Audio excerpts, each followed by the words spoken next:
Welcome back to my channel. This is Tita Belle. Mamamasyal tayo, hindi pa mamasyal. Pupunta tayo ng Kuso Island kasi mga 2 years na hindi ako nakabisita. Bibisita tayo ng temple and then at the same time pwede tayo mag-vlog.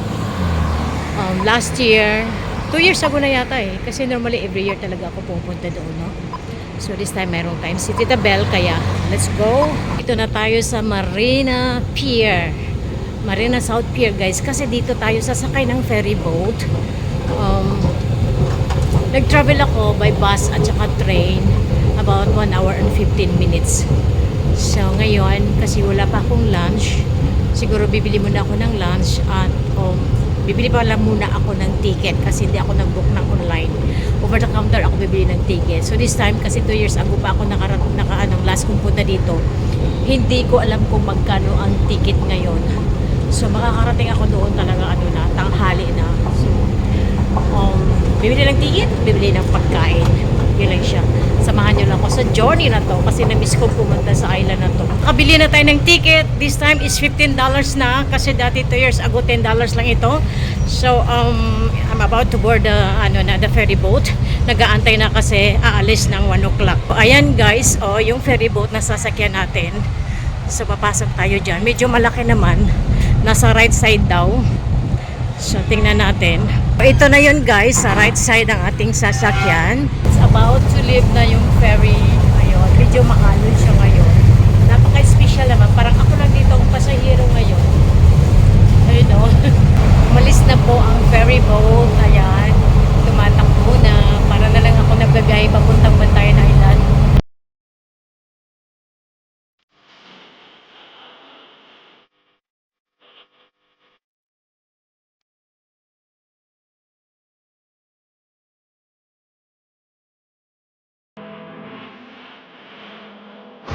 Welcome to Kuso Island. So, nandito na tayo guys. Nandito na tayo.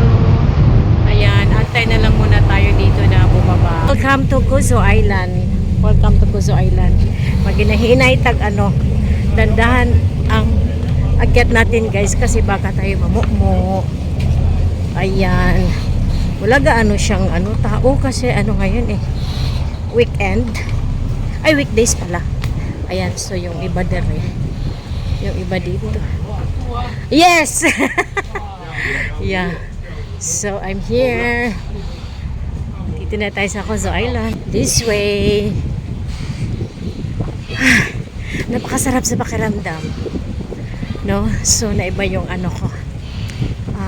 Naiba naman yung pananaw ko ngayon. So, maghahanap muna tayo ng lugar na pwede tayong kumain. Is worth yung biyahe guys kasi wala siya ganong tao. Maganda dito mag-ikot. Tsaka ang mahangin this time. Hahanap tayo ng lugar na para kakain muna ako guys kasi nagusla ako. So mamaya pupunta tayo doon sa temple. Nakapisto tayo dito, nakakuha tayo ng pwesto. But anyway, dahil quiet naman, wala tayong kakumpetensya. So this time kakain muna si Tita Belle, no? Kasi nagutom. Bumili kasi ako ng pagkain kanina. After ko bumili ng pagkain, bumili ako ng ticket. So medyo may kamahalan na. Anyway, 2 years ago naman yun. So okay lang. So nag-iisa ako dito. Pwede ako dito mamayang matulog. Kasi mamaya pa ako babalik. Mag-relax muna. At least ako. Nakahanggap og sea breeze bitaw, no? For a change naman. Okay? So i-enjoy natin mamaya. Tapos bibisita ako doon sa temple. Guys, ngayon kakain muna tayo guys, no? Kasi nagutom tayo sa ating biyahe. Meron ako ditong tinatawag na nasi lemak. Meron siyang chicken curry, may egg, tsaka chicken sausage. Yun lang muna ang ating kakainin. Basta magkalaman lang. Magkalaman lang ang ating tiyan. Ayan, so enjoy muna natin guys.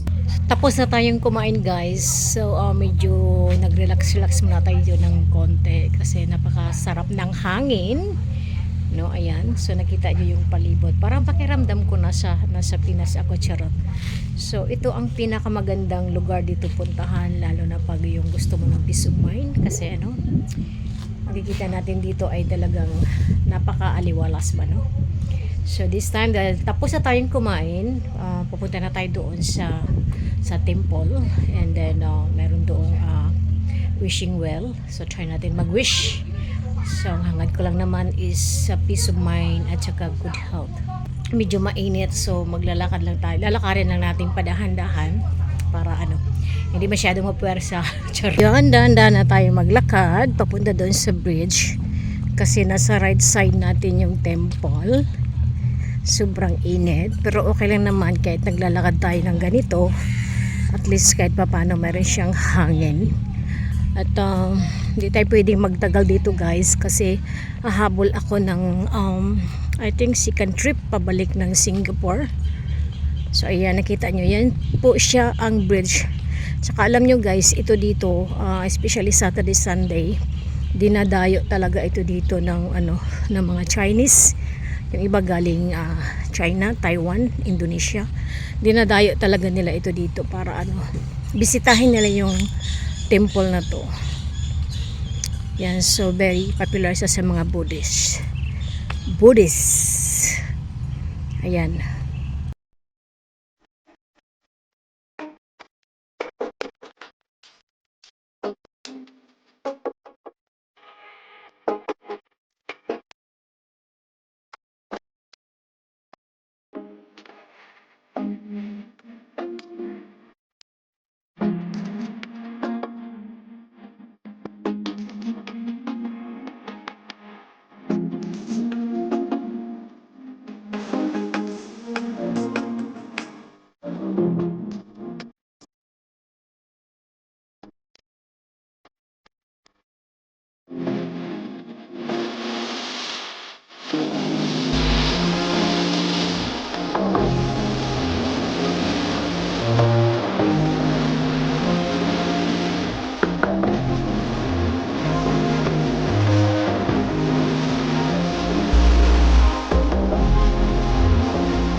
At nandito na tayo sa kanilang wishing well. Yan, so pwede tayo mag-wish dito. Maghulog tayo ng mga coins. At bahala na tayo kung anong i-wish natin guys. At yun, nakapag-wish na tayo kahit pa paano man lang, no? So secret ang ating mga wish guys, no? Masarap pa rin mamuhay na meron tayong peace of mind. Yun lang ang wish ko. So dyan naman sa loob, dyan natin matatagpuan yung malaking Buddha sa loob, sleeping Buddha. So pwede tayong pumasok doon para mag-visit. Pero hindi ko alam kung open ba yung main door niya. Kasi nga tahimik ngayon. So hindi siya gaanong karamihan ng tao. Pero pag Sabado at Linggo punong-puno yan siya guys, magpipila kayo.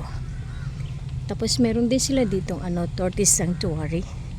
Puntahan natin mamaya kung pwede tayong manood doon ng mga tortoise. Close pala siya guys. Yung main gate niya close for public. So ino-open lang yata nila ito talaga pag Sabado at Linggo. Kasi yun ang talagang kasaganahan ng maraming tao ba. Ayan, so dyan tayo kanina nag-ikot. Yung pinasukan ko kasi yun siyang main entrance. Dito ako sa may exit ngayon. Hindi na nakikita ko kasi may mga kasamahan ako din. So nagpipiknik sila dyan. Libre kasi yan siya guys. So yung kagandahan nito, lalo na yung family dito sila mag-spend ng weekend. Ayan. So minsan punong-puno talaga yung mga cottages nila dyan. Ang kagandahan kasi libre. So hindi na kailangan magbayad. Basta ang bayaran mo lang yung ferry boat na $15. Tapos magdala ka na lang ng sarili inyong pagkain para kayo mag-picnic dyan. At the same time, pwede na rin kayo mag-swimming. Ayan, so napakaganda dito dahil sobrang mahangin. Ayan, nakita nyo, may family over there. Mayroon silang nagpipiknik. Mahangin, may mga punong kahoy. Ayan. At ito siya guys, 2 years ago, yung nakalagay na food center, akala ko tapos na yung mga cubicle nila. Kaya akala ko magkakaroon na sila ng mga paninda ng mga pagkain ba. Yun pala, hindi pa rin siya natapos. Mabuti na lang din. At nakabili muna ako ng pagkain kanina bago ako pumunta dito dahil if not, talagang gutom ang labas ko. Walang drinks, walang tindang drinks. So bumili ako ng water and food for my lunch. So okay na yan. So medyo matagal pa, no? Hindi siya masyado pa talaga na-develop. Maraming pangyayari sa loob ng 2 taon na hindi ako dito nakarating. At ito naman yung hagdanan na papuntang Datok Kung. So napakataas ng hagdanan yan siya guys. Tapos ang mapupuntahan mo doon sa dulo na para na siyang tuktok, para siyang bukid, parang bundok. Maganda sana akyatin, kaso lang nag-iisa lang ako. Wala akong guts this time kasi wala akong kasama. Kung may kasama ako, siguro okay lang yan, akyatin natin yan.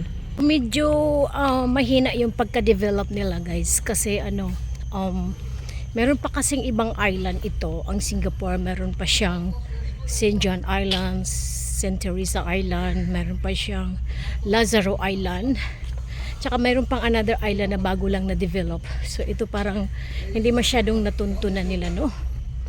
Yung ibang island, yung St. John Island, nakarating ako doon. Ang Lazaro Island, hindi pa. Wala pa tayong time talaga na mag-explore doon. So this time lang kasi medyo may free time ako, kaya nakapag-video tayo, nakabisi tayo dito. So ang purpose ko lang talaga revisit dito ng temple, tapos sa wishing well, and syempre at nakapag-video din tayo. So I think I have to end my video dito kasi mag-aabang ako ng next ferry boat pabalik ng Singapore. So that's all for today guys, and thank you so much for watching. This is Tita Belle, Team Labilian. Maraming salamat sa inyong suporta at hindi kayo nang iiwan. Nandyan pa rin kayo. Till the next video, bye for now.